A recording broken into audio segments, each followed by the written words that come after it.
Sukses ya bersama orang-orang yang sukses di dunia dan juga sukses di akhirat. Masya Allah. Dan kelak bisa bertetangga dengan Rasulullah SAW. Kita jadi marbot? Gak ada, bener gak? Ada gak? Angkat tangan yang tinggi. Gak ada. Padahal saya siapin iPhone 15 Pro. Bener kan? Ya, Rasulullah marbot masjid gak? Iya gak? Coba cek marbot. Apa sih kata marbot? Marbot apa? Cek dulu ya. Apa? Penjaga masjid. Apa lagi? Ada nggak? Pakai AI boleh? Masya Allah. Tuh pengusaha-pengusaha pada datang nih sini. Ini kalau 1 jamnya bisa 10 juta nih. Nah, ini jadi santri hari ini semua. Udah siap ya belajar ya? Mau sukses ya? Apa itu pemuda? Yuk, angkat tangan. Yang mau sukses angkat tangan. Katakan saya. Teman-teman tahu nggak hari ini ribuan orang nyari pekerjaan? Jutaan malah. 9 juta lebih Gen Z nganggur. Cek di Google. Ada nggak? Maka masjid harus memberikan peluang. Di sini nggak pernah tutup lowongan kerja. Ya, lowongan kerja di BMC. Kita ada perusahaan PT Sentra Masjid Indonesia, ada Sentra Karpet yang sudah melayani dari Aceh sampai Papua. Jadi marbot mau? Mulai geser ya. Insyaallah ya. Siap ya? Sayang kalau pulang dari sini nggak ada perubahan. Ya, teman-teman sudah meninggalkan bapak ibunya dari kampung halaman, ya nggak? Bapak-bapak juga sudah meninggal istrinya yang harusnya malam mingguan, ya nggak? Tapi kesini pulang dari sini pastikan teman-teman ada perubahan. Oke, siap? Siap sukses? Iya. Nah, ada 4 hal yang akan ditanya tentang anak muda. Yang pertama, umurnya dihabiskan untuk apa? Apa yang pertama? Nah, nanti saya tanya Ustaz Habib pokoknya. Catatannya yang di surau ya ada, suruh apa? Lari gitu ya, sampai bundaran gajah gitu. Nggak usah pakai sendal ya nggak? Pakai sepatu. Apa? Yang pertama, umurnya akan ditanya untuk apa. Yang kedua, ilmunya diamalkan atau tidak. Nah, dapat ilmu belajar ke kampus ya nggak? Ketiga, hartanya dari mana dan akan dibelanjakan kemana. Ya, bikin lumbung Quran, ikutan gitu. Mulai dari secangkir kopi. Berapa harga secangkir kopi?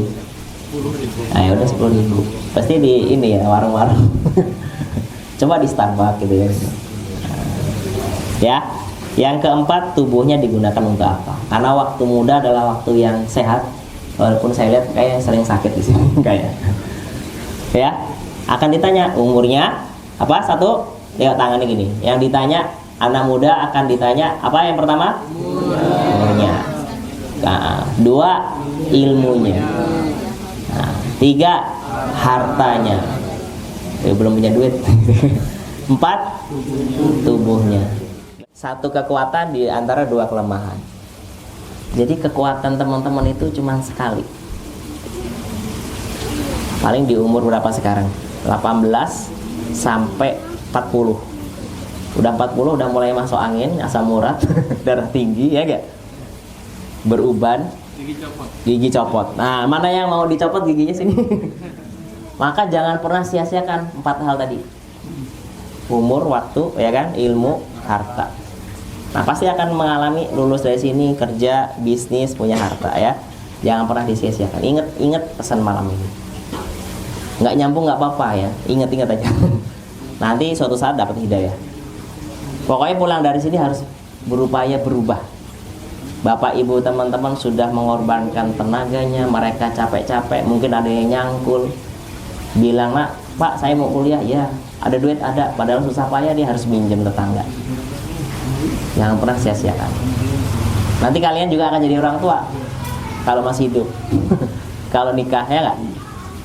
Jadi pikirkan 5 tahun, 10 tahun lagi teman-teman mau jadi apa. Jangan ngikutin kebanyakan orang di luar sana. Karena orang sukses banyak apa dikit?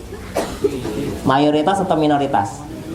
Orang kaya mayoritas atau minoritas? Siapa yang mau jadi minoritas? 50 tahun lagi masih ada nggak Pak Haji? Udah meyakini nggak ada. Ada yang menjamin dirinya masih hidup 100 tahun lagi? Boleh angkat tangan, saya kasih iPhone 15. 100 tahun menjamin hidupnya masih ada?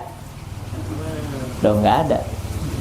Berarti kita meyakini innalillahi wa inna ilaihi raji'un. Disampaikan tadi. Sesungguhnya kita ini milik Allah, maka akan kembali kepada Allah. Di mana tempat terbaik kembali kepada Allah? Di masjid. Maka ini sarana perjuangan bagi anak muda, bapak-bapak, ibu-ibu semuanya untuk bangkit meneladani Rasulullah SAW. 1400 tahun lebih beliau dikubur. Hari ini jutaan orang datang ke sana, nangis-nangis ingin berangkat. Bener gak? Jutaan orang bolak-balik haji umroh, tapi nggak sadar. Mungkin kalau Rasulullah hadir di sini, kamu harusnya ngikutin saya, makmurkan masjid, berjuang di masjid. Tapi pulang nggak ngapa-ngapain, sibuk dengan bisnisnya lagi, sibuk dengan pekerjaan lagi, ya kan? Nggak peduli dengan makmurkan masjid. Tapi di sana nangis-nangis, pengen bertetangga dengan Rasulullah. Siapa yang ingin bertetangga dengan Rasulullah? Angkat tangan, katakan saya. Nah, yang pengen haji dan umroh? Atas izin Allah. Iya nggak? Semua saya. Tapi sedikit yang mau serius menjalaninya. Maka yang sukses memang sedikit. Apapun pekerjaannya disyukuri. Ya nggak? Apapun keputusannya, ya itulah yang terbaik. Gitu. Jadi tidak ada pekerjaan yang hina juga. Apalagi jadi marbot. Siapa mau jadi marbot? Lemes lagi saja.